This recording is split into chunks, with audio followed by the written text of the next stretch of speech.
Now to a Fox 5 exclusive, vybz Kartel and the jailhouse interview you won't see anywhere else. That's right, the singer speaking out for the first time since being arrested 10 years ago, and the only one he's talking to is our Lisa Evers.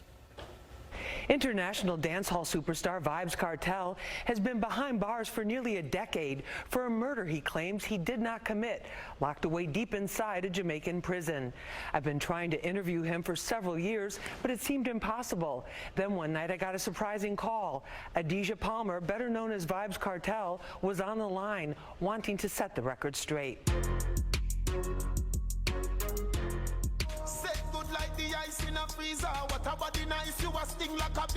Vybz Kartel is many things, an incredibly prolific artist in the dancehall reggae genre who's managed to dominate the music scene despite being locked down. He's a charismatic entertainer whose nickname World Boss hints at the respect he's given on the streets. He's a champion of the poor and a convicted murderer whose claim from day one he was framed. His talent, drive, intelligence, and wicked wit have never been in question. Now the only question is whether his last legal appeal to the highest court in the UK will determine he was convicted based on falsified phone evidence.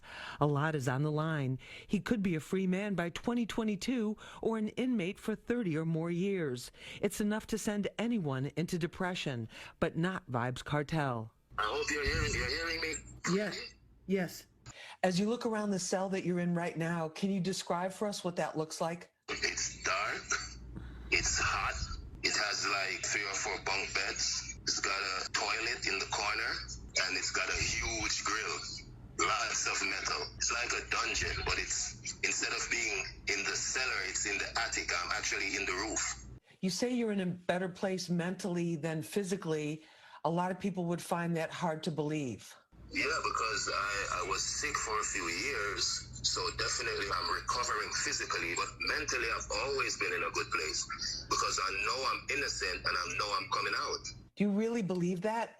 Yeah, of course I believe that. And to be totally honest, the system really wanted me thrown away. It was never about me being charged for a murder. It was about getting rid of vybz Kartel, not Adidja Palmer, the person. Why do you say the system is out to get you? Because they told us, they say we have too much influence. If you remember when Movado and I had that little feud a few years ago, we even went to King's house, which is like the home of the Prime Minister.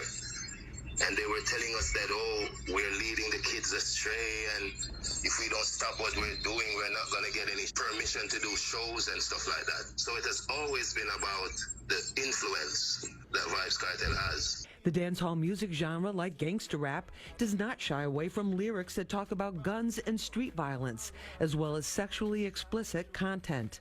How do you keep your spirits up in prison? That's a good question. That's why I said I'm more mentally in a better place because I read a lot, I write a lot. You know, I watch movies, I listen to music, and I've met people here that are cool, like cool people that we can talk about stuff. You know, good friends along the way. So that's how I spent my time.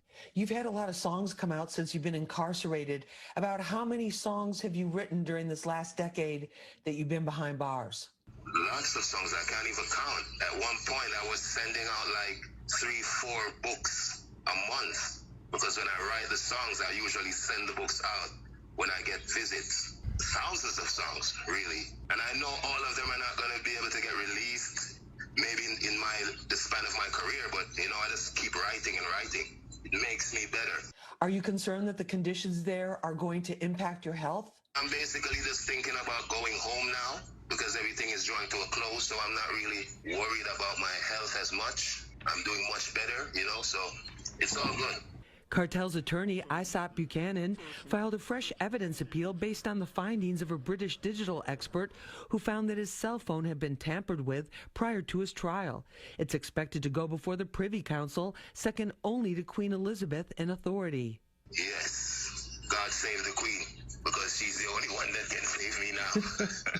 Despite the twists and turns in his legal saga, Kartel refuses to give up. Coming up tomorrow night, part 2 of my exclusive jailhouse interview. Kartel gets candid, not holding back about how he really feels. It's a side of him you've never seen before.